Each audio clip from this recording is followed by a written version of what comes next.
Сергей Сорокин, Татьяна Розина, Александр Ильин, Николай Аникин с авторской программой «Как заработать миллион».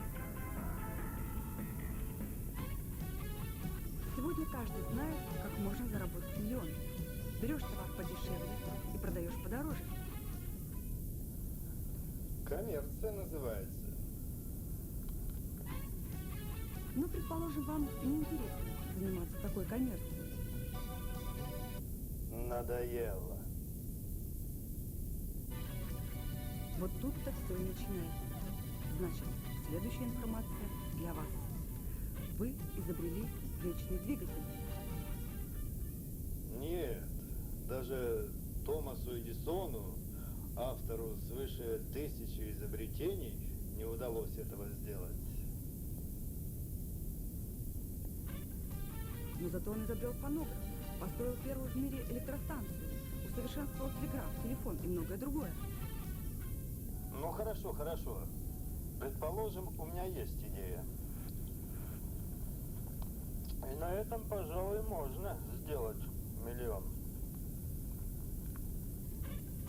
Значит, вам не мешкая необходимо позвонить по телефону в Сыскаре 32604 и предложить вашу идею на конкурс. Если, конечно, вам не жалко поделиться ею со всеми телезрителями. Жалко. Вот тут-то все и начинается. Значит, следующая информация для вас.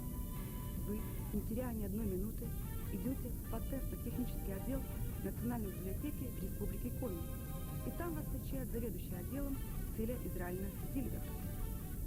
Если у вас появилась техническая идея в любой области, техники, медицины, торговли, культуры, пожалуйста, приходите к нам для того, чтобы проверить ее новизну. Она должна быть новой на мировом уровне. А это можно проверить только по патентному фонду, который имеется в нашем отделе. Сейчас он насчитывает около 2 миллионов описаний изобретений советских и зарубежных. Убедившись, что ваша идея новая, вы необходимо вам оформить заявку на изобретение и послать ее в Москву в патентное ведомство. Там ее рассмотрят, и если она будет новой, вы получите патент. Патент – это документ, который у нас сейчас заменил авторское свидетельство. Его сначала выдавали авторское, а сейчас патент. Дело в том, что патент мы пока показать не можем, бланков нет. Но вместо патента, до патента, сейчас выдается вот такое удостоверение, которое говорит о том, что автор получает патент. А затем уже сам, когда бланк появится, авторы получат этот патент. Спешите оформлять заявки, поскольку пошлина еще пока очень маленькая, всего 160 рублей. А для того, чтобы со всеми правилами оформления заявки познакомиться, пожалуйста, приходите к нам в отдел. У нас есть консультационный пункт, и мы поможем вам оформить все необходимые документы. Итак, вы счастливый обладатель патента. В течение 20 лет вы можете его продать, переуступить права на него, заключить выгодный для вас контракт с фирмой или, в конце концов, просто осуществить свой проект. Да, но мне нужны партнеры. Вот тут-то все и начинается. Значит, следующая информация для вас. Вы должны немедленно набрать номер телефона в Сыскаре 32604 и предложить вашу идею на телевизионный конкурс «Как заработать миллион». И о вашей идее узнает вся республика. Удачи вам, господа! Али! Асти! Центр организации обучения социальным технологиям фирма «Оптима» смоделирует и создаст оптимальную экологическую нишу для вас и ваших близких. Ваше здоровье из тех немногих ценностей, которые не имеют цены. Это оптимальное вложение в ваши капиталы. Фирма «Оптима». В стартовой программе «Как заработать миллион», вышедшей в эфир 1 сентября, был обещан приз в 10 тысяч рублей за самую интересную идею на тему о том, как заработать миллион. Сейчас вы увидите обладателя приза. Но прежде, коротко о сентябрьских конкурсантах и их идеях. Доцент Сыктывкарского университета Николай Морозов, владеющий несколькими иностранными языками, из телевизионной программы Super Channel узнал о том, что в странах Западной Европы асфальтовое покрытие дорог заменяют гранитной брусчаткой. Зная о запасах прекрасного гранита на территории нашей республики и учитывая безудержное падение рубля по отношению к доллару, Морозов предлагал заработать миллионы, заключив контракты с муниципалитетами Лондона, Парижа, Брюсселя на поставку гранитной брусчатки, добываемой и обрабатываемой в небольшой мастерской где-нибудь на Печоре. Только начинающий овладевать языками на факультете иностранных языков Коми-педагогического института Антон Семенов предлагал мечтающим о миллионах заработать первоначальный капитал мойкой машин на автозаправочных станциях, а затем вложить накопленные таким образом деньги в организацию современного сервиса для автолюбителей по западным образцам. Директор Сыктывкарского коммерческого предприятия «Техприбор» Николай Милюков напомнил о старой, но очень актуальной в связи с ожидаемой массовой безработицей идее, которую с успехом использовали в свое время так называемые цеховики. Суть ее в организации надомного труда по принципу конвейера, когда процесс производства изделия массового спроса разбивается на множество операций. На выходе получается качественный товар, низкая себестоимость которого гарантируется экономией средств на аренду помещений, энергии и прочих накладных расходов. Итак, 3 идеи и 5 оценок членов жюри конкурса, представителей спонсоров программы «Как заработать миллион». Михаил Глузман, президент акционерного общества «Илыч». Наиболее быстрая к реализации и которая даст отдачу идея, это идея с заправкой. Из тех 3 идей, которые были высказаны. А вообще можно сказать так, что у нас страна, бывший Советский Союз, это вообще не паханая целина для предпринимателей. Тут за что не возьмись, можно деньги делать. Потому что все, что касается человека, все в страшном упадке. Николай Поплинский, начальник отдела внешнеэкономической деятельности акционерного коммерческого банка «Коми-банк». Я даю предпочтение 3-му участнику конкурса «Как заработать миллион». Это Николаю Милюкову. Учитывая то, что высвобождается очень большое количество работников, значит, из предприятий, и они бездельничают. Вот яркий пример того, что, значит, надо их всех задействовать. Пожалуйста, будет миллион, легко можно будет заработать. Игорь Туркин, генеральный директор информационно-коммерческого бюро «Коми-АБ». Мне все-таки больше понравилась первая идея, потому что на этой идее действительно можно заработать деньги, и, в принципе, за эту идею стоит бороться. Поэтому я думаю, что эта идея хороша. Владимир Липатников, президент Союза предпринимателей Республики Коми.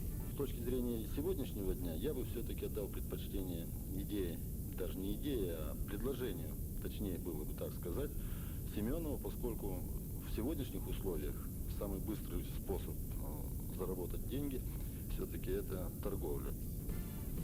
Владимир Плосков, заместитель председателя кооператива «Бытовик». Мне понравились все конкурсанты, но Антон Семенов, я считаю, что он быстрее других дойдет к цели заработать миллион.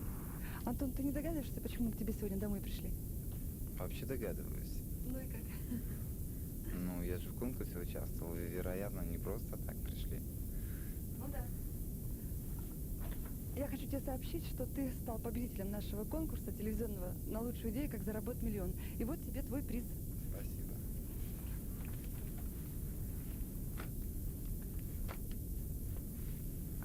10 тысяч рублей рублями. Что ж, это впечатляет. Что ты будешь делать с ними? Не знаю, наверное, я их все-таки вложу в свое дело. И надо дать должное спонсорам, они решили деньги вложить в свое будущее.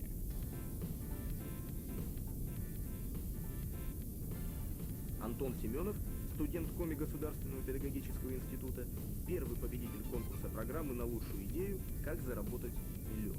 Ну что ж, как говорится, лиха беда начала. Очередные претенденты на нашу выдешевеющую не подняв, а по часам приз в 10 тысяч рублей поделятся своими идеями в сегодняшней программе. Вообще же, по подсчетам неофициальной статистики, существует не менее миллиона способов заработать миллион. Господа, попробуйте сами, и вы увидите, как это просто. Но прежде избавьтесь от иллюзий, что государство поможет вам в вашем благородном деле. Теперь осталось только выбрать один из миллиона способов, трезво взвесить свои возможности. Можно заработать миллион. Миллион.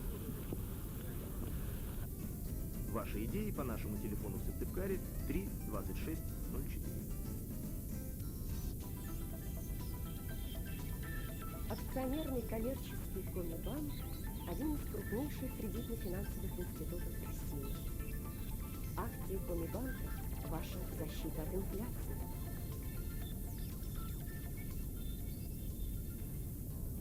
В течение 2 сентябрьских недель в Сыктывкаре бизнесмены нашей республики учились тому, как быстро и честно можно делать миллионы в условиях рыночной экономики. Международные бизнес-курсы, организованные Транснациональным институтом и акционерным обществом «Интерес», проводятся в Коми уже в 3-й раз. Квалифицированные специалисты в области экономики и бизнесмены США читали лекции и проводили семинарские занятия по менеджменту, финансам и кредиту, основам бизнеса. Банкир Пол Келли, специалист в области инженерного производства Персивилл Гейтс, владелец мебельной фабрики Томас Мозер и другие преподавали на курсах, не получая за это ничего, кроме морального удовлетворения. Интересно, что у себя на родине все не считаются состоятельными людьми, и среди них есть даже миллионеры, в американском исчислении этого понятия. На вопрос, где проще делать миллионы, у них, цивилизованных США, или у нас, беспредельной России, Персивилл Гейтс ответил в том духе, что миллионы, конечно же, проще делать в России, но его пугает, что очень часто люди здесь легко и быстро делают миллионы, распоряжаясь государственной собственностью как своей собственной. Такие миллионы нельзя назвать честными, считают бизнесмены США. Друзья, прекрасен наш союз. Союз предпринимателей Республики Коми. Что значит мелочь в нашей повседневной жизни? Вы скажете так, пустячок. Отнюдь. Вот, скажем, исчезла мелочь во всех кассах. Будь то магазины, столовые и так далее. Ну, для одних это действительно мелочь в жизни. Да я не беру ее никогда. Почему? А зачем? Что для меня мелочь сейчас? Это не деньги. Этого товарища можно уверенно назвать господином. А как другие? Вам часто в кассе не сдают мелочи? Часто, почти каждый день. И самая большая сумма, которую вам не сдают? 50, 70, 80, 20, это вот так, каждый день почти. Вас это возмущает? Ну, вообще-то, да. А какое Ведь не приложение? не для всех мелочи, не деньги. В кассах, конечно, часто. Возмущает? Ну, в принципе, конечно. Так ведь везде оставляешь. Бывает и много. Ну, там, ладно, если там 4 копейки или 5, а если бывает там 80, не сдают. От магазинов часто не дают сдачу. Отсутствие мелочи – это не мелочь. Хотя сегодня на рубль в отдельных магазинах даже спичечного коробка не купишь. Что уж говорить о копейке, которая, как известно, рубль бережет. Но и товарищам не хочется быть постоянно обманутым, в смысле обсчитанным. Какой же выход? Исключить копейки. В таком случае пусть вообще отменяет мелочь.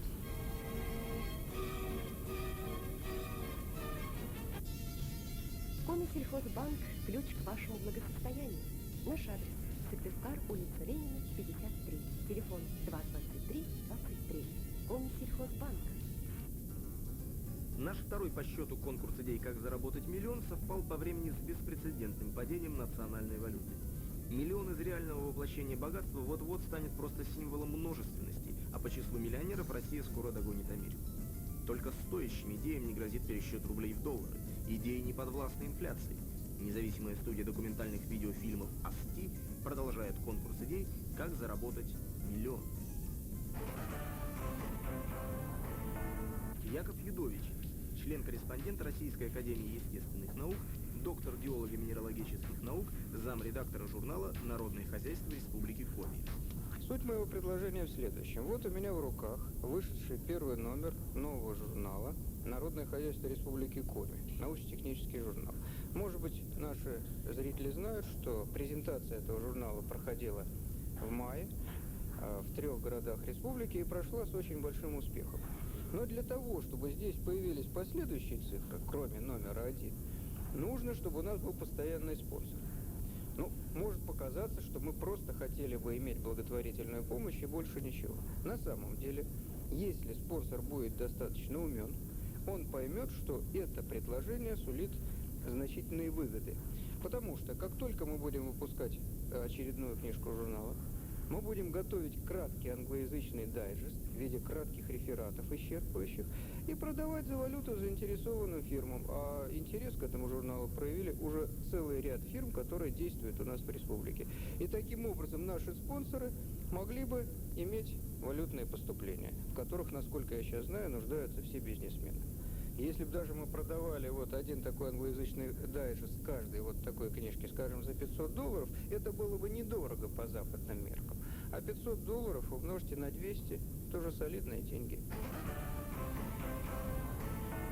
Николай Костин, руководитель проектной группы объединения Коми-нефтепродукт. Я предлагаю систему безнасосного пополнения топливом баков автомобилей.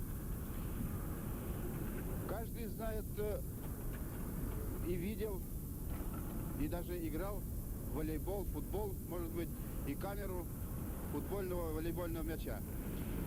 Для того, чтобы создать энергию, что принцип этого волейбольного мяча в том, что при надавливании воздух выходит с силой. Вот эта сама сила была предложена для того, чтобы пополнить топливом бак автомобиля. В данном случае, в моем предложении, получается, что вот эта энергия выходящего воздуха из специального приспособления выдавливает из подземных емкостей топливо через счетчики топливораздаточных колонок для заправки автомашины. По моим подсчетам, на одну колонку примерно приходится где-то экономия электроэнергии в нынешних ценах где-то 15-20 тысяч в год на одну колонку. Вячеслав Шульгин, независимый фоторепортер. Игра заключается в следующем. Наливается вот эта 3-литровая банка водой, туда ставится стаканчик. Любого размера, желательно побольше, чтобы люди верили, что это действительно настоящий стаканчик. Вот, дальше кладешь 5 рублей на стул под банку и предлагаешь каждому бросить сюда монету, любую. Но он должен тоже поставить 5 рублей. Если эта монета попадает в вот этот стаканчик, он забирает и свою, и мою. Если монета не попадает, его ставка остается моей. Можно ставить 5, можно ставить 10, можно 25, любую сумму, которую жадно. Ну, лучше всего, конечно, поменьше, чтобы каждый мог играть, потому что 25 не каждый поставит.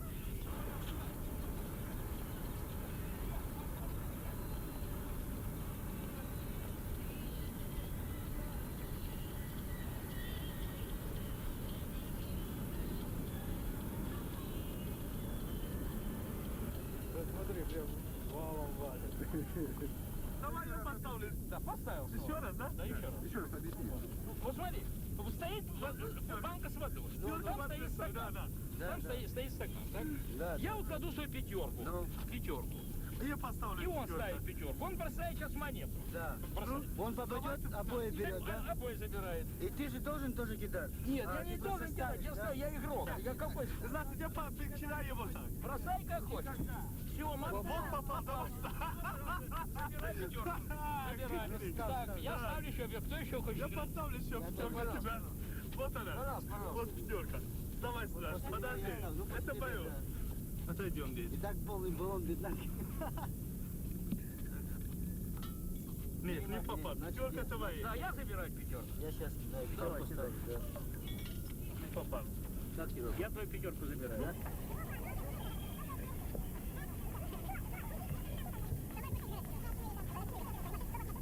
За 5 минут, вот столько там монет в банке валяется, мы заработали 30 рублей. Значит, за час мы можем заработать 360 рублей, если ставка по 5 рублей. Значит, за 3 часа 1000.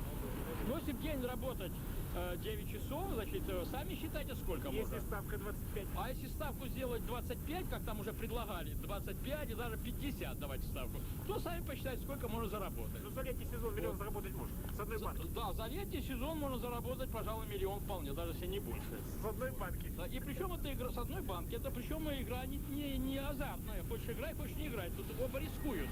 Как попасть? Вот, когда надо бы, конечно, запатентовать этот способ, а то я боюсь, что сейчас таких игроков будет полно, уже не заработаешь больше ничего. Николай Шарапов, ученик 11 класса Сыктывкарской средней школы номер 21. Ну, известно, что очень множество изобретений залеживается на полках и совершенно нигде не используется. И я бы мог организовать фирму, которая выступала бы посредником между изобретателем и каким-нибудь предприятием или фирмой. Мы можем закупить данный патент или свести чисто фирму и данного изобретателя и получить какой-то определенный процент, достаточно, он может быть достаточно большой, от суммы сделки. Кроме того, если мы будем выходить на какую-то зарубежную арену, то мы также можем получить огромнейшие доходы за счет этого. Ну и минимальный срок, мне кажется, за который я мог бы сам лично заработать миллион, ну это месяц при очень хорошей организации дела. Ну а при средней за год-полтора. Томас Мозер, бизнесмен из США, владелец мебельной фабрики в штате Мэн. Dacia Intendant Limited. Этот план называется Dacia Intendant Limited. So, you know, it is obvious that all Russian people love their Dacias. And, Вполне очевидно, что все русские люди любят дачи. as I look about, I see many new Dacias being built. There are new Dacia projects. Когда я осматриваюсь вокруг, приезжая в Сыктывкар в очередной раз, я вижу, что вокруг появляется много новых и новых дач. And the property, the land is getting bigger and bigger. So basically, they're almost like cottages now. And I think eventually people will live in these places. И дачные участки становятся все больше и больше. С каждым моим приездом они увеличиваются, и каждый хочет построить там дом, и дома эти тоже уже больше в размерах.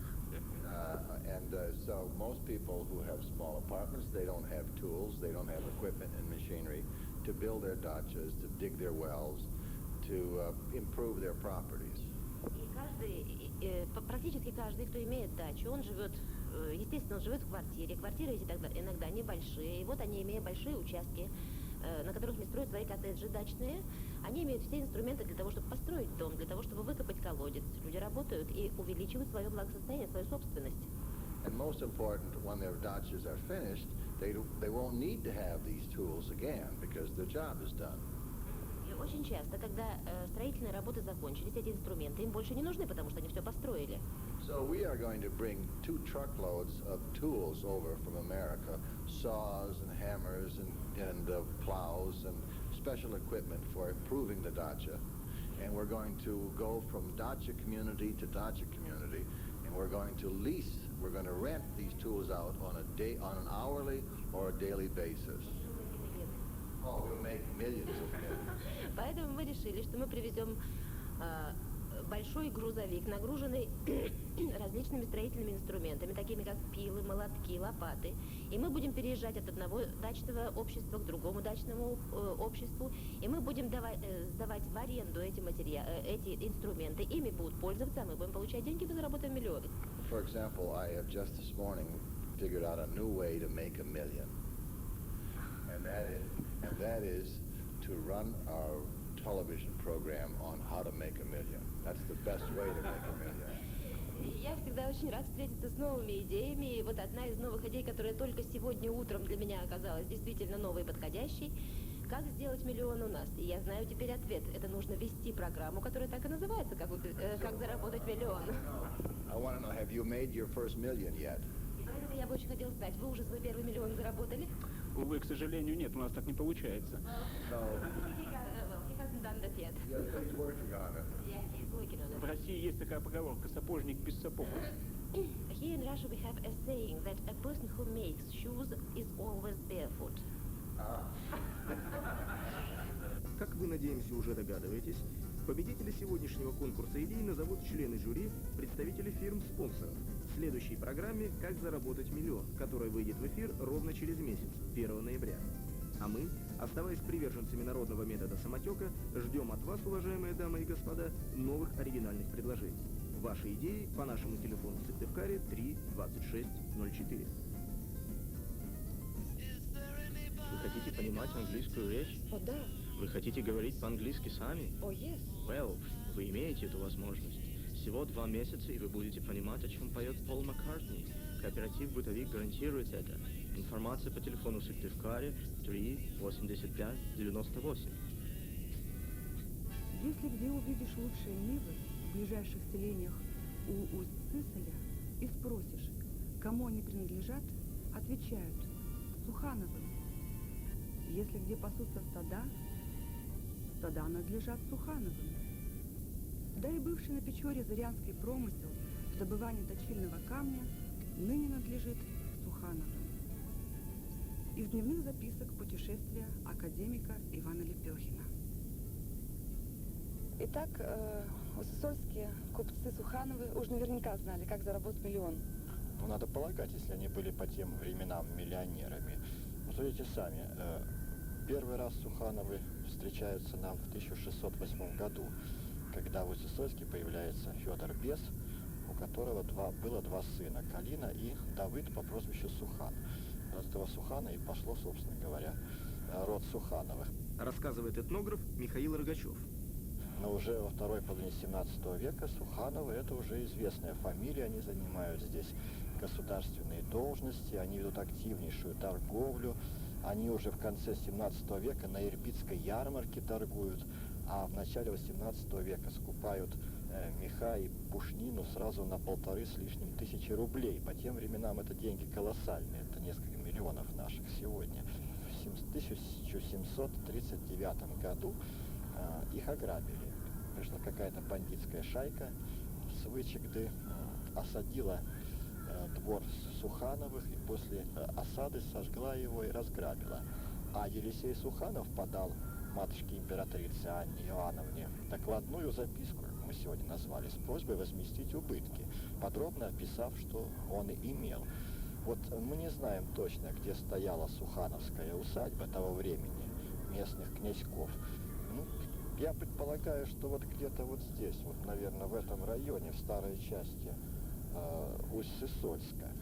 Но судите сами, это была, во-первых, настоящая крепость, окруженная частоколом, с большим запасом оружия, более 40 оружий различных систем. У них было 3 пушки, 2 чугунные, 1 железная, луки, стрелы, там сабли. Короче, это была крепость, торговая фактория крепость, которая открыла огонь по вот этим самым бандитам, скажем так, да. И когда они подпалили усадьбу, сгорело там все богатство Сухановых, огромные запасы мехов, хлеба и, главное, их деловой архив, откуда ясно, что они владели землями здесь, снабжали крестьян хлебом, у них были винокуренные заводы, то есть они откупили у государства право производить и торговать спиртными напитками, что было страшно выгодно, почти как, собственно, и сегодня торговать водкой. Сухановы приложили руку и к основанию города. Вероятно, им это было выгодно. Вот на этом месте стоял дом Сухановых в конце 18 века, где, собственно говоря, и проходило празднество основания города. Здесь был банкет, сюда были приглашены гости, здесь был салют. Так что, можно сказать, с Сухановского дома начался город Усть-Сысольск. Сухановы много помогали и городу. Ну, в частности, на их деньги во многом построен Троицкий собор, старейшее каменное здание в городе. Достаточно сказать, что в то время, в начале 18 века, только в Усть-Выме и в Усть-Сысольске были каменные церкви. Сухановы вложили деньги и в строительство церкви в местечке Кируль, единственной сохранившейся до наших дней каменной постройки церковной дореволюционного Усть-Сысольска. О том, какую роль они играли в городской истории, говорит хотя бы тот факт, что их именем была названа улица. Мы сейчас на ней стоим, на бывшей Сухановской улице. Это единственная, если так можно выразиться, светская улица. Другие носили названия по церковным праздникам. В середине 19 века род Сухановых пришел в упадок. Видать, иссякла предпринимательская жилка. Вот. Они продали свои каменные дома. И сегодня мало что осталось от Сухановского рода в городе у нас. И улицу переименовали, она теперь имени Бабушкина. И дом Сухановский один разрушен. И Троицкий собор разобран 30-е годы. Остался старейший дом Суханова, там, где сейчас Краеведческий музей. Осталась Кирульская церковь. А в музее на стендах вы можете увидеть вещи, связанные с родом Сухановых. ядра, сабли, документы, все, что осталось от некоего могущественного зырянского купеческого рода. Господа, вы достаточно состоятельны и вас не устраивают типовые квартиры. Тогда на ваш выбор 3 индивидуальных проекта 4-комнатных квартир, 2 из которых двухуровневые.